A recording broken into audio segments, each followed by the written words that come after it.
Aujourd'hui, nous allons nous plonger dans l'univers passionnant du LOSC, le club qui a captivé mon cœur depuis mon enfance. Le LOSC, ce n'est pas seulement un club de football, c'est une véritable histoire d'amour. La Decathlon Arena est le théâtre des rêves, où des milliers de voix s'unissent pour encourager nos héros sur le terrain. Les frissons que procure ce stade sont inégalables. Chaque victoire, chaque défaite, j'ai été là, fidèle au poste. Préparez-vous à vivre chaque but, chaque moment de gloire, chaque frisson, car ensemble, nous allons nous plonger dans la peau d'un dog. Salut YouTube, salut les Lillois, j'espère que vous allez bien aujourd'hui. On va passer à l'épisode 2 de Dans la peau d'un dog. Ça va être un récapitulatif du mois d'août, donc on va parler un petit peu du premier mois de compétition, Ligue 1, l'Europa Conference League. On va reparler du mercato aussi. En fait, je vais vous expliquer un petit peu, la vidéo va se passer en deux parties, parce que là je tourne la première partie du coup le 1er septembre, 15h20. On vient d'avoir le tirage d'Europa Conference League, donc je vais en parler un petit peu dans cette vidéo. En fait, dimanche, là, pour moi, en tout cas, dimanche 3 septembre, il y a le Lille-Montpellier à 15h auquel je serai au stade. Et du coup, c'est pas très français ce que je vais dire, mais c'est pas très grave. Et du coup, je pense que je vais retourner encore un petit morceau de vidéo qui se retrouvera à la fin de cette vidéo YouTube. J'espère que c'est clair. Pour faire un petit débrief aussi du match de Montpellier et donner, pourquoi pas, aussi quelques prédictions pour les matchs du mois de septembre.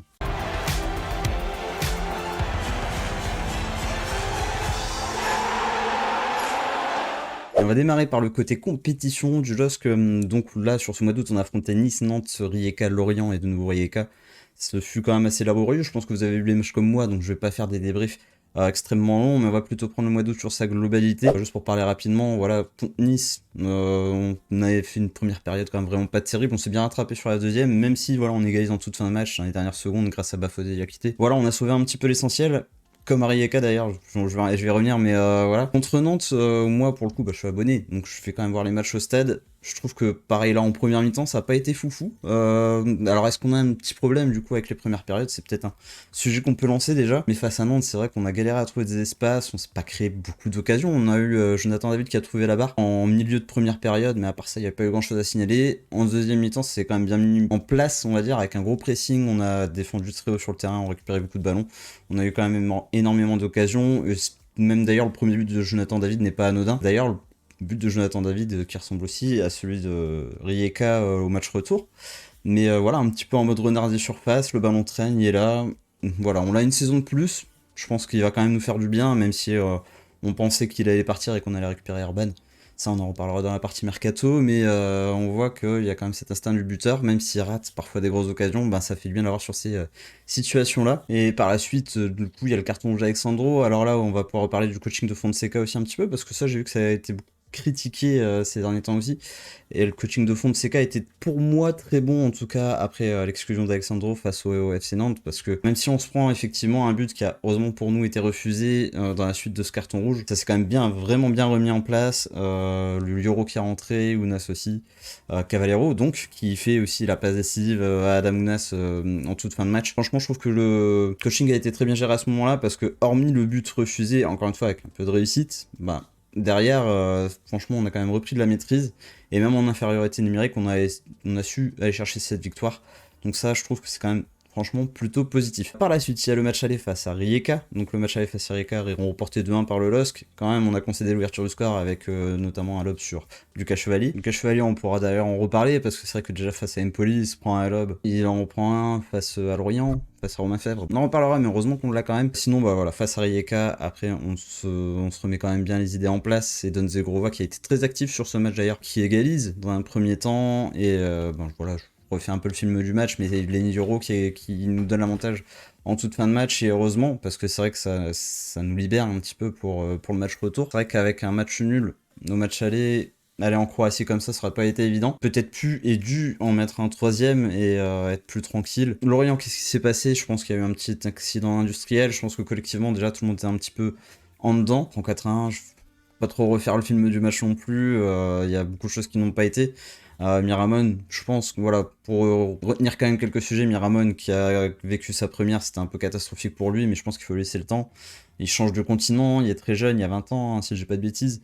Voilà, et peut-être aussi que les têtes étaient déjà en Croatie, parce que ça reste quand même le rendez-vous important de ce mois d'août, faut pas oublier. Donc, voilà, j'excuse pas forcément le 4-1, parce que franchement, c'est quand même un score qui fait mal en tant que supporter lillois. Tu vois les buts lorientais qui défilent, ça fait un peu de peine de voir ça, évidemment. Il y a eu une petite défaillance collective, une claque qui a été donnée avant le match retour face à Rijeka. Est-ce que du coup ça a aidé à aborder le match face à Rijeka un petit peu de meilleure manière? Finalement, même pas sûr, parce que voilà, donc là, pour moi, au moment où je tourne, c'est le match était hier, et c'est vrai que la première mi-temps, c'était un peu poussif, encore une fois, et beaucoup d'erreurs techniques. En deuxième période, on se prend l'ouverture du score, en plus de Rijeka, sur un ensemble de faits de jeu qui font que, bon bah voilà, c'était compliqué de toute façon de pas le prendre, ce but. On se réveille peut-être tardivement, encore une fois, à ce moment-là, et encore le réveil était même poussif aussi, mais c'est à ce moment-là que quand même on sent qu'il y a une petite révolte quand même pour les joueurs lillois.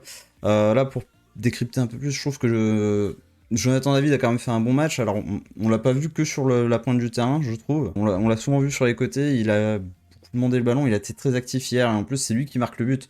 Encore une fois, en tant que renard des surfaces, un petit peu comme je le disais, comme contre Nantes. Je pense que c'est pas plus mal d'avoir une saison supplémentaire. Alors, moi aussi, j'aurais bien aimé qu'on puisse le vendre cher, qu'on stabilise les finances du LOSC et que voilà, on prenne Orban derrière. Mais franchement, voilà, c'est pas déconnant de l'avoir là une saison de plus, il fera du bien. J'en suis persuadé tout au long de la saison. Je ferai une deuxième partie de vidéo, comme je disais, après le match face à Montpellier pour clôturer sur le mercato, mais j'espère qu'on aura un deuxième attaquant avec qui ça matche bien, justement, où David pourra peut-être donner 200% de ses moyens pour sa dernière saison au LOSC, ce qui devrait être sa dernière saison au LOSC. En tout cas, voilà, on s'en sort sur ce mois d'août. Je vais clôturer comme ça sur le côté résultat, avec une victoire, un nul, une défaite en Ligue 1, parce que le match face à Montpellier, de toute façon, ce sera en septembre. Une qualification en Coupe d'Europe, je pense que c'est l'essentiel à retenir. Je l'ai tweeté moi-même hier. L'essentiel est là. On en attend plus des joueurs.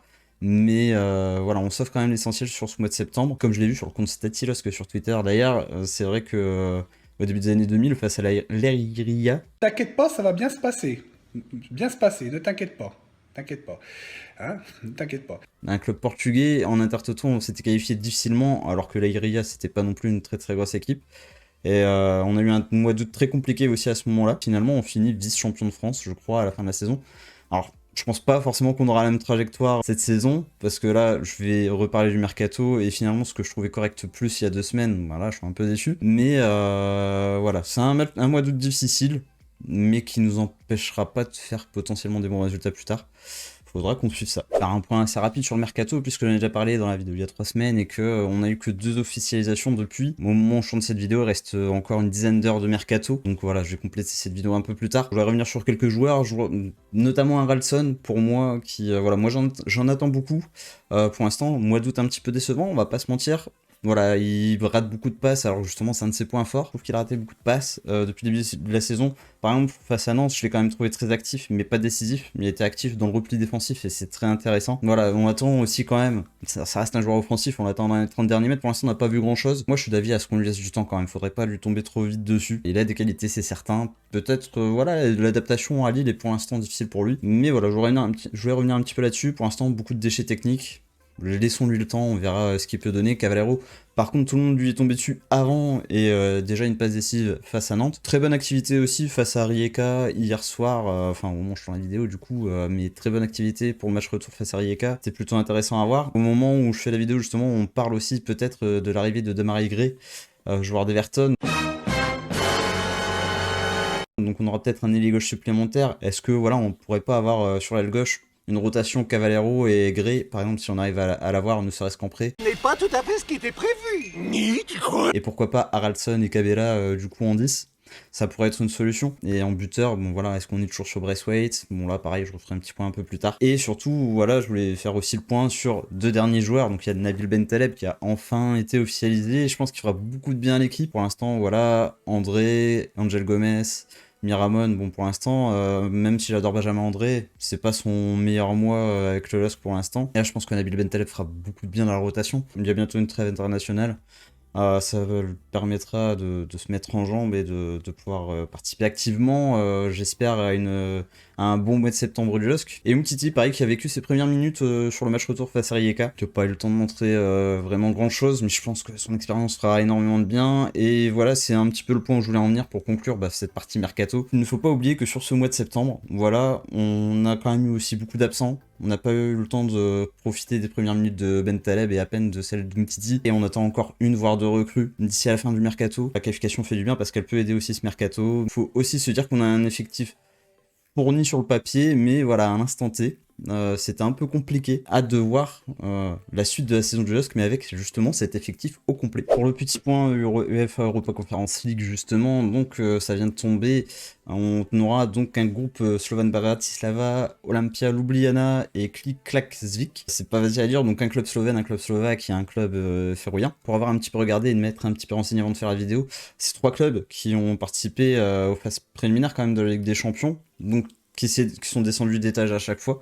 Malgré tout, c'est à noter surtout que le Kiklak-Zvik, par exemple, on avait un petit peu souligné leur performance. Ils ont notamment éliminé Ferencvaros lors du premier tour préliminaire de Ligue des Champions. Ils ont ensuite éliminé Aken, club nordique, mais ensuite ils se sont fait éliminer d'abord par Molde de la Ligue des Champions, et ensuite par le Sheriff Tiraspol, qui est quand même habitué des compétitions européennes. C'est dire que quand même au début de leur parcours, ils étaient en Ligue des Champions. Du coup, comme les deux autres clubs, le Slovan Bratislava notamment a été éliminé entre guillemets de la Ligue des Champions par le Maccabi Tel Aviv. Et en Ligue Europa, ils se sont fait éliminer par l'Aris Limassol. Alors je crois qu'ils avaient gagné 2-1 à l'aller. Par contre, ils ont perdu 6-2 au retour. Donc voilà, est-ce que ça peut être positif pour nous justement, et de voir qu'il y a quand même certaines défaillances du côté du Slovan Bratislava. C'est quand même un groupe qui est censé être à notre niveau de toute façon. Et puisqu'on a parlé de Klaksvik et de Bratislava, on va quand même parler un petit peu de Ljubljana. Donc Ljubljana ont quand même éliminé dans un premier temps Ludogorets de la Ligue des Champions également. Donc Ludogorets, pareil, c'est quand même un habitué des compétitions européennes, et sont d'ailleurs aussi en Europa Conference League, si je ne dis pas de bêtises, cette saison, du coup pour la phase de groupe du moins. Ils avaient éliminé dans une des manches avec des champions Ludogorets. Après ils sont tombés sur Galatasaray, ça a été un petit peu compliqué pour eux, mais c'est aussi normal. Galatasaray, ça reste une très bonne équipe d'Europe, tout simplement. De ce fait, ils sont tombés en Europa League, et en Europa League, ils se sont fait éliminer par Karabag. Alors là, on peut pas trop se moquer, parce que nous, en notre temps, on avait déjà été éliminés par Kabbalah. Donc voilà, je dis ça parce que le nom ressemble. Faut pas trop se moquer, mais juste que Ljubljana, bah voilà, pareil, comme les deux autres clubs, a démarré en Ligue des Champions. Ils sont descendus en Ligue Europa, dans un tour préliminaire de Ligue Europa. Ils ont perdu le tour préliminaire de Ligue Europa et sont arrivés en Europa Conference League. Quand même des équipes dont il faudra se méfier, je pense. Il n'y a pas de match facile. On l'a vu encore face à Rijeka. On espère que d'ici à ce que les matchs européens arrivent, l'équipe se mette vraiment en place et commence à avoir une belle cohésion, parce que c'est vrai que pour l'instant, on a presque l'impression de voir quand même de belles individualités, mais pas trop de collectifs. Donc en espérant que le collectif se crée pour cette saison 2023-2024. Je vais donc me lancer à quelques prédictions avant de faire la deuxième partie de vidéo après le match de Montpellier. Justement sur ce mois de septembre, alors moi j'ai pas encore vu le calendrier du UEFA Conference League. Moi ce que je souhaite, c'est d'avoir 9 points sur 9 à domicile, ce serait quand même bien, ce serait beau. Si on peut finir la phase de groupe, alors j'en demande peut-être beaucoup, mais avec une douzaine de points, ça pourrait être pas mal, ce qui serait très important d'ailleurs de finir premier du groupe. Parce qu'on arriverait directement en 8ème de finale de l'Europa Conference League, que si on finit deuxième, on devra jouer un barrage, donc une sorte de 16ème de finale, barrage pour rejoindre les 8ème de finale. Donc voilà, c'est quand même très important de finir premier du groupe. Je pense qu'on a quand même les capacités de finir premier de ce groupe. Pour faire quelques prédictions du coup sur la Ligue 1, là, alors je pourrais faire le point à la fin de cette vidéo, mais on a Montpellier, Rennes et Reims à jouer ce mois-ci. Montpellier et Reims à domicile, Rennes entre deux à l'extérieur. Rennes, je pense qu'à l'extérieur ce sera difficile, ils ont quand même une belle équipe. Ils ont perdu quand même Doku, Magère, ils ont perdu quelques joueurs lors de ce mercato, mais ils ont aussi récupéré Blas le fait. On peut essayer d'être optimiste avec un nul, sinon ce sera peut-être une défaite, et dans ce cas-là, il faudra absolument gagner contre Reims, qui nous a piqué, entre guillemets, Nakamura. On va jouer à Reims. Voilà, ce serait bien de faire un mois à au moins 6 points sur 9. Ça c'est voilà, plutôt mon côté réaliste. Après optimiste, je dirais 7 points sur 9, mais si on peut faire 6 points sur 9 sur ce mois là, ce serait pas mal. Et par contre vraiment enclencher une vitesse supérieure sur les mois suivants, pourquoi pas commencer à créer quelques petites séries de victoires, qu'une petite dynamique, ce serait sympa. On pourra faire les comptes à la fin du mois de septembre.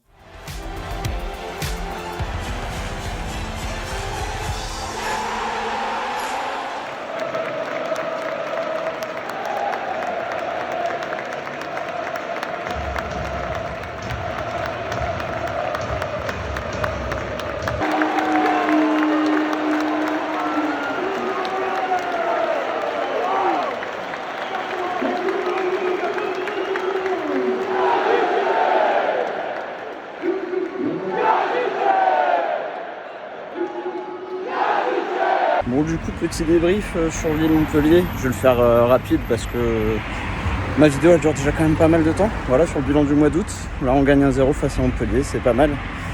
On s'en sort bien, encore un but refusé grâce à la VAR. Quand même une équipe globalement bien mieux dans son match. Franchement, le pressing était beaucoup plus intense. De bien meilleures combinaisons aussi entre les joueurs offensifs. Et Yazice qui a montré qu'on pouvait compter sur lui. Donc dans la rotation offensive, ce sera cool. D'ailleurs, il n'y avait pas vraiment d'ailier, enfin il y avait Cavallero. Mais après c'était Cabella et Yazice. Donc voilà, on s'en sort pas mal malgré le non-recrutement d'un autre numéro 9. On a quand même un secteur offensif assez fourni. Et en fait, je voulais venir aussi là-dessus, c'est que je pense qu'on a peut-être de la chance finalement d'avoir une Ligue 1 18 clubs cette saison. Parce que voilà, on n'a peut-être pas l'effectif qu'il faut. Pas complètement en tout cas. Mais voilà, le fait d'avoir une Ligue 1 à 18 clubs, pas de coupe de la Ligue, on a quand même un secteur offensif assez pas mal fourni, même s'il manque un deuxième numéro 9. En même temps, là au moment où je fais la vidéo, il n'y a pas encore l'enregistrement de l'effectif pour l'Europa Conference League, donc on peut peut-être aussi attendre un joueur libre. En tout cas, voilà, on n'est pas si mal. Pas si mal. Voilà, je suis bien évidemment déçu du mercato quand même. Mais ce match face à Montpellier m'a un peu rassuré. Même si voilà, on a chaud grâce à la VAR et voilà. Bon, on verra la suite de la saison. Et dernier petit point très très rapide, Fonseca, les remplacements, là il y a un à la 65e. De la 80e, à noter justement la rentrée de Mtiti et Bentaleb, mais ça fait quand même vachement tard. Donc bon, ça va un petit peu sceptique là-dessus. Mais comme je disais tout à l'heure, 34 journées de Ligue 1, 18 clubs, ça devrait aider. Mais quand même, à surveiller pour la suite. Pour vous dire un petit au revoir du coup, et n'hésitez pas à me lâcher plein de commentaires s'il vous plaît, dans la section commentaires justement. Déjà pour le référencement, voilà, pour donner un petit peu de visibilité, et aussi pour débattre, encore une fois, si vous n'êtes pas d'accord avec moi sur les sujets que j'ai lancés aujourd'hui, sur mes prédictions, ou même sur le mercato, on peut ne pas avoir le même avis. Donc n'hésitez pas à lâcher plein de commentaires pour qu'on puisse débattre, pour que je puisse avoir vos retours, ce que je peux faire de mieux dans cette vidéo et dans cette série, dans la peau d'un dog. Et voilà, lâchez des likes si vous avez apprécié, à la partager à vos copains, collègues, famille, amis, tout ce que vous voulez. En tout cas, moi je vous fais la bise, je vous souhaite bon match si vous regardez cette vidéo avant match.